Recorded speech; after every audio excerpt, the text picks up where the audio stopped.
Greetings, fellow travelers and eavesdropping robots. Welcome back to this installment of the special edition tour through the dark night of the soul, the journey that none of us remember buying tickets for, yet here we are in this collective insanity. I don't know. What do we call what's happening out there?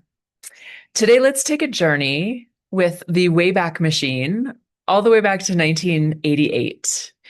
I just revisited the lyrics and the video for the song Cult of Personality by Living Colour. It came out in 1988, which is insane because that song holds up so unbelievably well. If you haven't heard it recently or don't know what I'm talking about, I will link it below in the notes. It's a must view and listen because it is so unbelievably timely. But let's go back to that moment in time in 1988. I'm a total punk rock teenager, mohawk. Um, I don't know what color my hair was at that time. Doesn't matter. But really living into the punk rock ethos.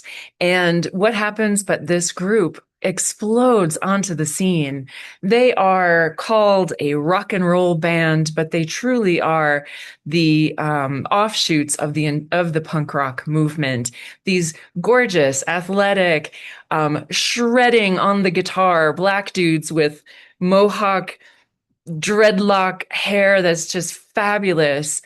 And they're singing about the cult of personality. They were at least 30 years, this song was 30 years at least ahead of its time. And 38 years later, it still holds up deliciously well. It's amazing.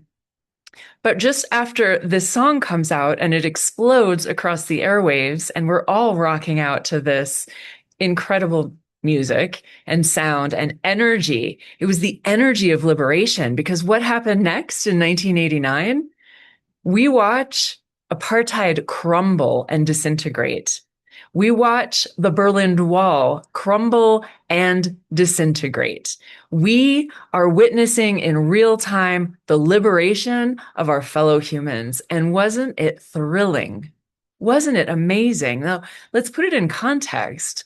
We had the worst recession since the 29 crash in the early 80s. And most Americans are still trying to dig out and just eke by and make a living as we're watching and this unfolding of transformation across the planet.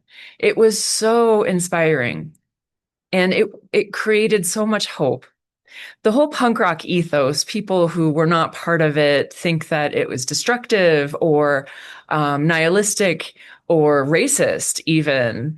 And while there were factions in the punk rock genre, different groups and whatnot who were absolutely racist, so much of it was about egalitarianism. It was about DIY. It was about taking care of each other.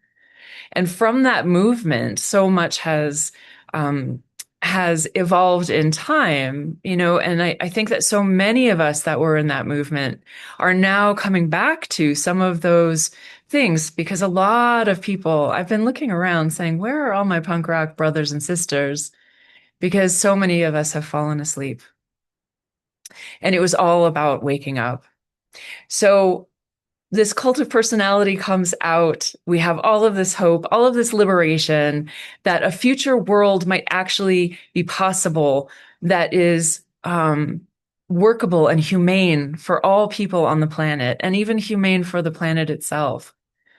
And now, fast forward these 38 years, and we have begun to worship all the cults of personality. We are bowing down to the golden cows. Just think about the Kardashian cult, celebrity presidents, big pharma, big ag, big tech, and how we have conceded our sovereignty, our own thinking, our entire livelihoods, everything about what we do has become so far removed from what it means to be a liberated human. And we even see this in our culture right now, this kind of obsession with identity and with the glorification of the small self, right? These aspects of identity that are now like so revered. It's another golden cow that people worship at. And we are now living in the most narcissistic time we've ever seen. It's no coincidence that this past time frame, these last years where the Kardashians became such a thing, it's aligned with the time period that Neptune was in Pisces. And Neptune in Pisces and the shadow side, meaning the unawakened, the asleep aspects of things, Neptune in Pisces is about illusion and deception. And think about all the ways that we have been deceived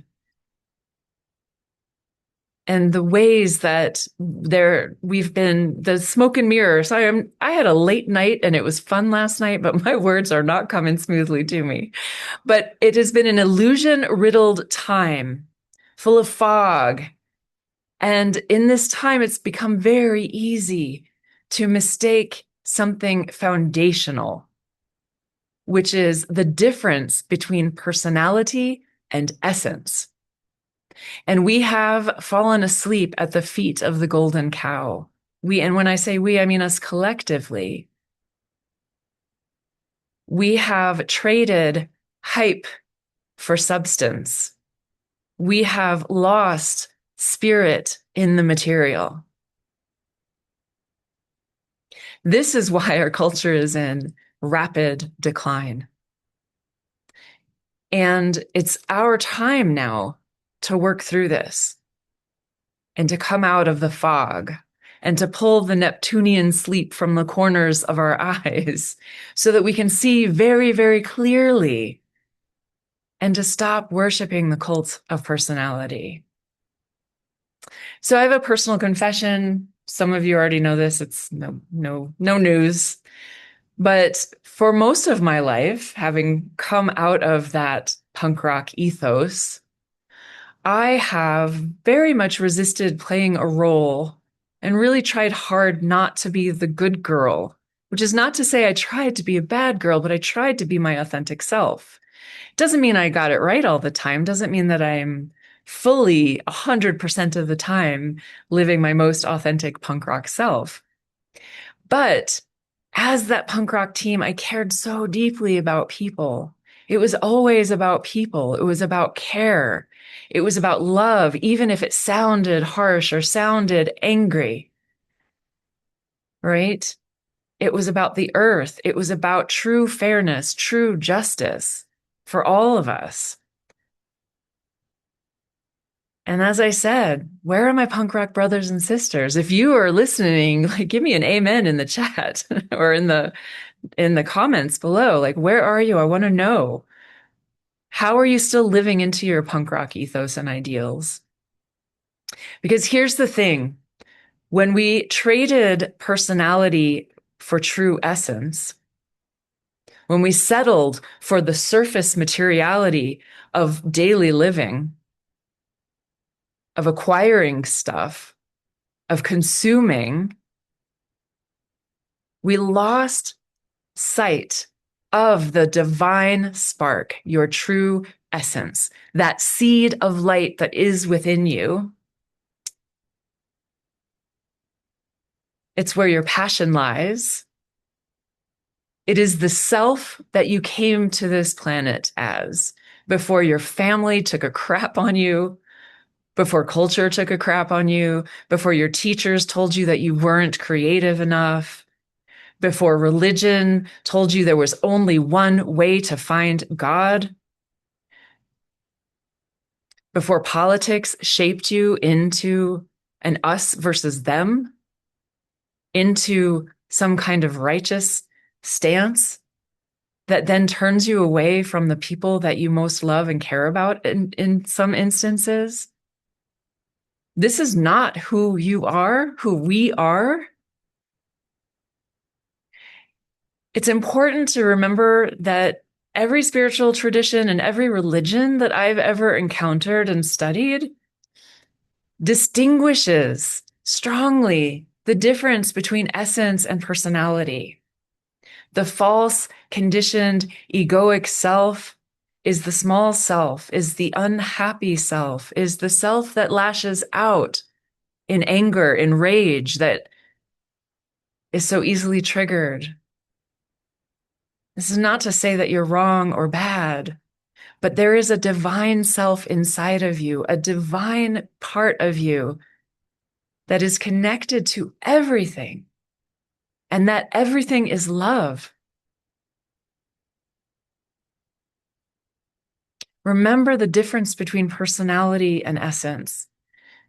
We all experience dysfunction in our lives. We are dysfunctional at times. We're not perfect. We are human. We're having a very human experience.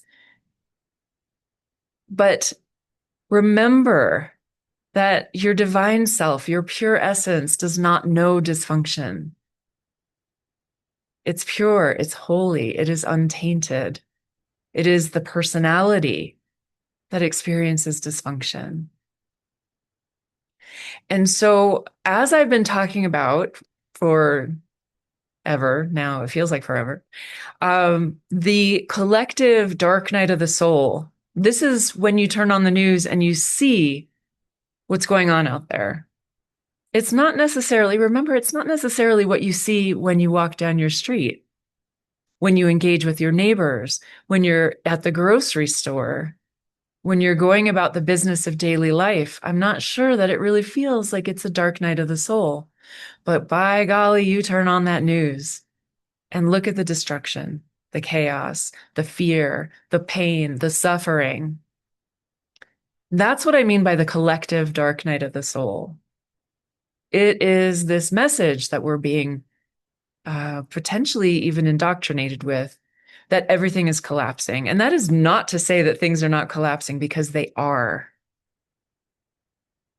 The systems, the structures that do not serve us, just like apartheid collapsed, just like that Berlin Wall collapsed, just like the USSR collapsed. Structures are dying now, and we're here to rebuild them. And are we going to rebuild them from this cult of personality and keep worshiping at the golden cow? Or are we going to rebuild from this place of absolute divinity? So as we are continuing our descent into the dark night of the soul, as we learn more and more about the AI data centers that are stealing water and going to be stealing power away from whole entire communities that don't have any other source of power, how are we going to do this? How are we going to navigate this? I don't know, but we're going to do it together. I know that. That's the only way we're going to be able to do it. But the purpose of this dark night is about waking up, and it is about burning away, stripping away the elements of the false self, the false collective self, which is the society that we've all participated in, that we've created, that we've co-created, that it turns out is not serving us. And so we've got to burn the falseness away. We've got to return to the true essence. We've got to return to the essence of love, of community, of peace, of finding peace in our hearts and being peaceful in our relationships, peaceful with the people closest to us, our family, our friends, our neighbors, our coworkers, sharing peace, sharing love, and waking up from the spell of personality, waking up to all the ways that we have identified with aspects of self that are so not important at all, and coming back to what is truly, truly important. And that is our shared humanity. And we do that only through love and through listening and through care and through curiosity and compassion. Which is not to say we don't get upset sometimes or we don't get scared sometimes, but we come back to the things that matter the most. We come back to the care. Okay, quick plug, which I should have done at the beginning, since no one ever listens this far anyway. Wednesday is the early bird cutoff date for my workshop in Santa Fe with Emily Trinkus. Surrender to your revolutionary rebirth, which is what this time is all about. We're being reborn right now, absolutely being reborn. So thank you for being here. I know most of you are not ever going to listen to the end, but if you did, you're amazing. And may you go through your day today and tomorrow and all week until we meet again. From love, with love, in love. Have a great one.